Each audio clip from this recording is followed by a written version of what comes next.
আমাকে ভালোবাসলে রং ছড়াবো, আমাকে ভালোবাসলে মন ভরিয়ে দেব, আমাকে ভালোবাসলে সবুজ দিতে পারি, আমাকে ভালোবাসলে সীমানা ছাড়িয়ে ভালোবাসার গান শোনাতে পারি, আমাকে ভালোবাসলে গান শুনিয়ে একটি স্মৃতিমধুর সূর্যোদয় দিতে পারি। আমি কে? আমি শিটং। আরেকটিবার এসো ফিরে তোমার আমার ভালোবাসার শিটংয়ে।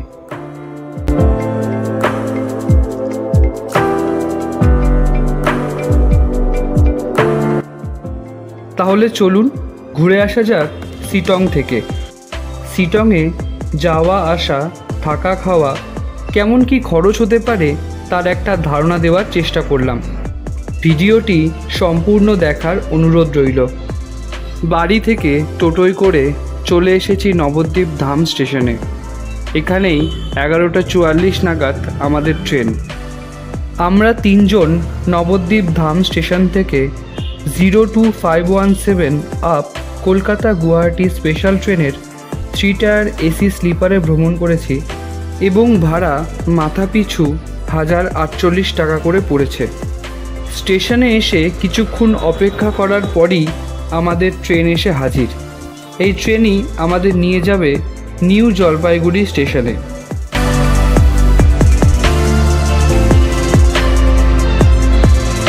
স্লিপিং আর ইটিং করে পৌঁছে যাব গাড়ি করে শিটংয়ে।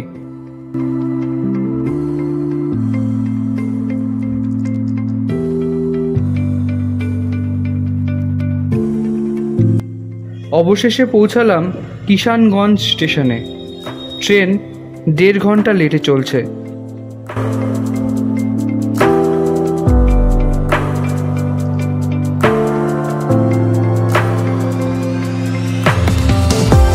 অবশেষে পৌঁছালাম আমাদের গন্তব্য নিউ জলপাইগুড়ি স্টেশনে।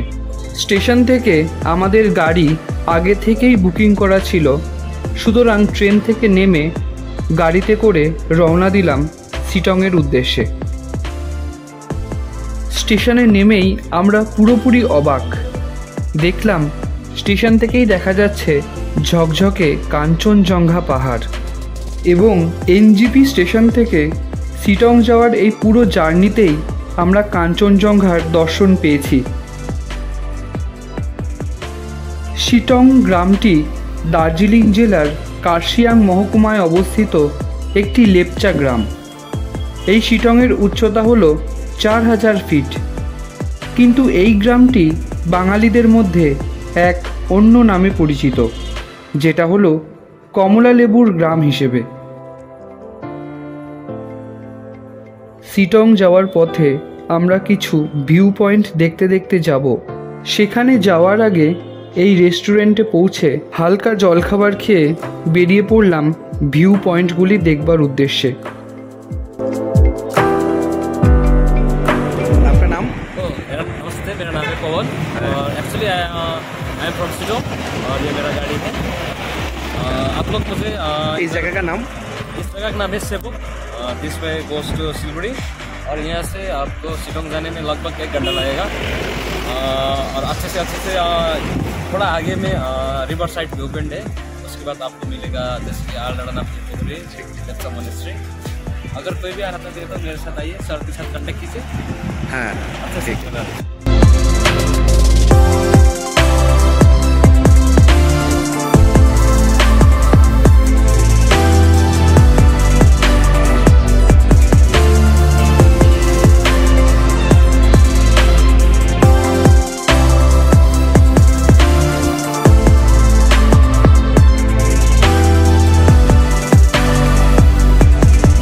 চলে এসেছি তিস্তা ভিউ পয়েন্টে।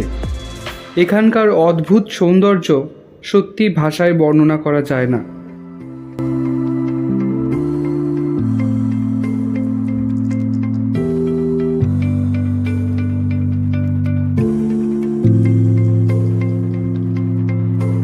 রওনা দিলাম অহলদারা ভিউ পয়েন্টের উদ্দেশ্যে। তিস্তা ভিউ পয়েন্ট থেকে অহলদারা ভিউ পয়েন্টের দূরত্ব গাড়িতে 40 মিনিট। এবারে গাড়ি করে চলে আসলাম অহলদারা ভিউ পয়েন্টে।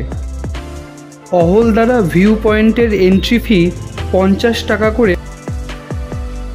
আপনারা এখন দেখছেন অহলদারা ভিউ পয়েন্ট এবং এখান থেকেই ঝকঝকে কাঞ্চনজঙ্ঘা পাহাড় দেখা যাচ্ছে। এই দৃশ্য দেখার জন্যই মানুষ এখানে দূর দূরান্ত থেকে ছুটে আসে।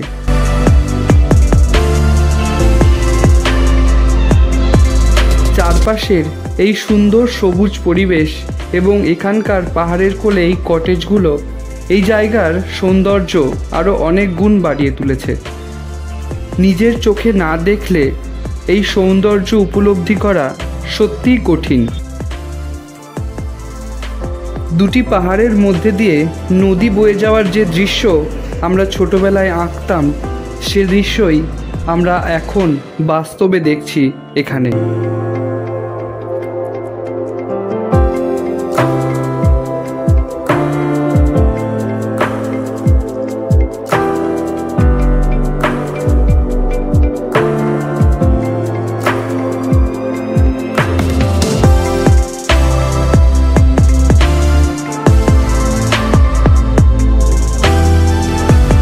চলে আসলাম নামথিং পোখরিতে। অহলদারা ভিউ পয়েন্ট থেকে এই জায়গার দূরত্ব গাড়িতে 20 মিনিট। সেলপু হিলে অবস্থিত এটি একটি প্রাচীন জলাশয়। এটি বছরের 6 মাস শুকনো থাকে বর্ষাকাল বাদে। এই নামথিং পোখরিতে এক ধরনের বিরল প্রজাতির হিমালয়ান স্যালামেন্ডার দেখতে পাওয়া যায়। এছাড়াও এখানে বিভিন্ন প্রজাতির পাখি ও প্রজাপতি দেখতে পাবেন। নামথিং পোখরি থেকে 10 মিনিটের দূরত্বে আমরা পৌঁছে গেলাম গুরুং মনেস্ট্রিতে এবং চা বাগানে। এখান থেকে আবারও কাঞ্চনজঙ্ঘার দর্শন করে আমরা পৌঁছে গেলাম লেপচা মনেস্ট্রিতে।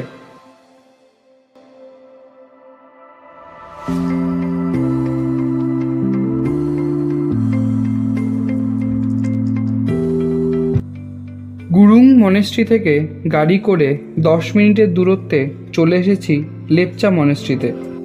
উল্লেখ্য, এই মনেস্ট্রিটি 200 বছরের পুরনো। অবশেষে পৌঁছে গেলাম সিটংয়ে। কিছু স্মৃতি, কিছু ছবি ক্যামেরাবন্দি করে চললাম আমাদের হোমস্টের উদ্দেশ্যে। চলে এসেছি আমাদের হোমস্টে কোপা হোমস্টেতে। আমাদের অগ্রিম বুকিং করা ছিল। আমাদের 3 জনের থাকা খাওয়া পার ডে 4500 টাকা করে পড়েছে।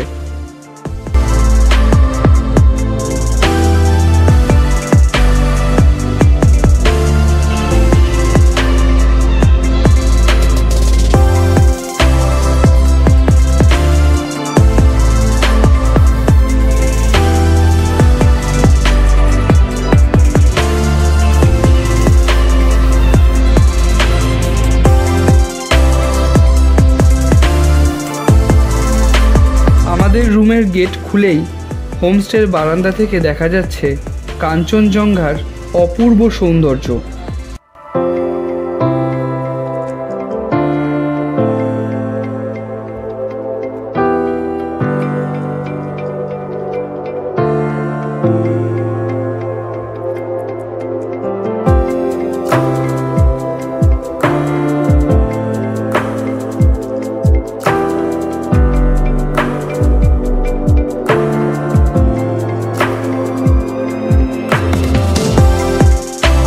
পাহাড়ে প্রথমবার তারা ঘুরতে এসেছে একসাথে। পাহাড় বরাবরই হাতছানি দেয় অভিলাষাকে। ঘুমের মধ্যে হেঁটে যায় অভিলাষা পাহাড়ের দিকে, সমস্ত পিছুটান ফেলে রেখে।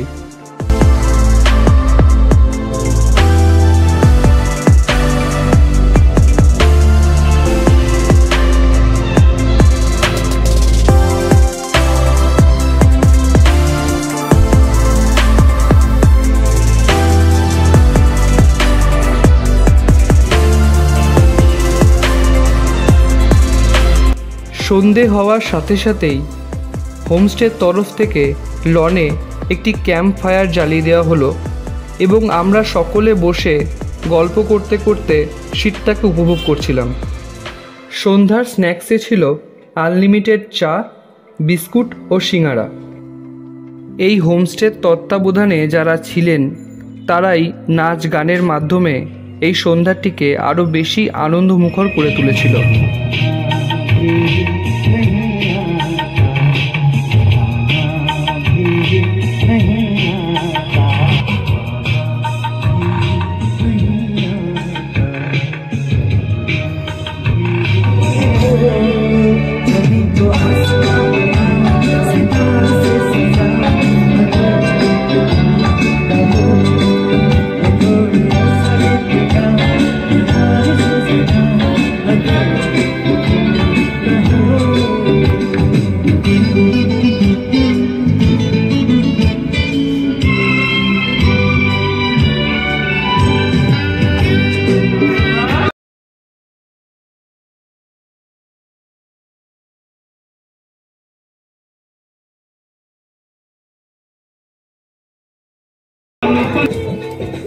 আমাদের ঘুরতে আসার আরেকটি বড় পাওনা হলো এই মানুষগুলির সঙ্গ।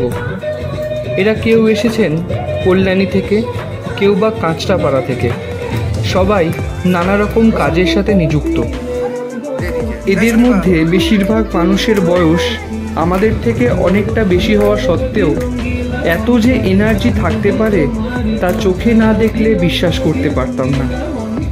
এতগুলো ভালো মানুষের সান্নিধ্যে সময়টা যে কিভাবে কেটে গেল বোঝাই গেল না।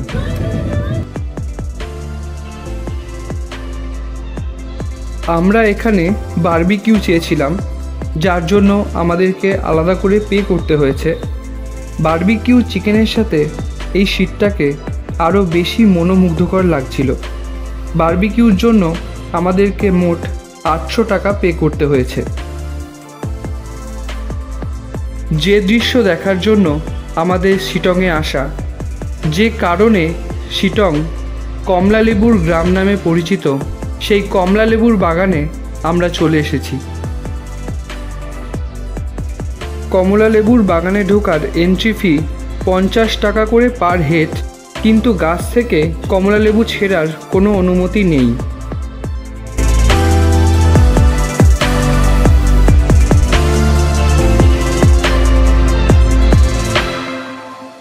পরের দিন সকালবেলায় পাহাড়ের সামনে বসে চায়ে চুমুক দিয়ে ব্রেকফাস্ট করে বেরিয়ে পড়লাম দার্জিলিংয়ের উদ্দেশ্যে।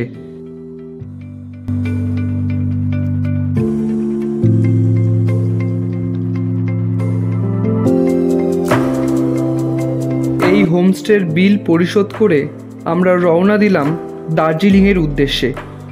যদি কেউ শিটংয়ে ঘুরতে আসেন তাহলে অবশ্যই বলবো একবার এই কোপা হোমস্টেতে স্টে করতে।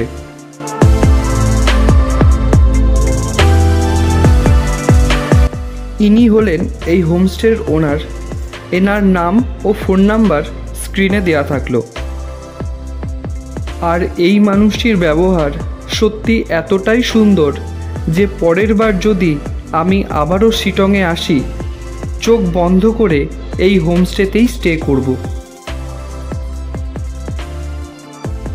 আমাদের শিটং জার্নি শেষ হলো।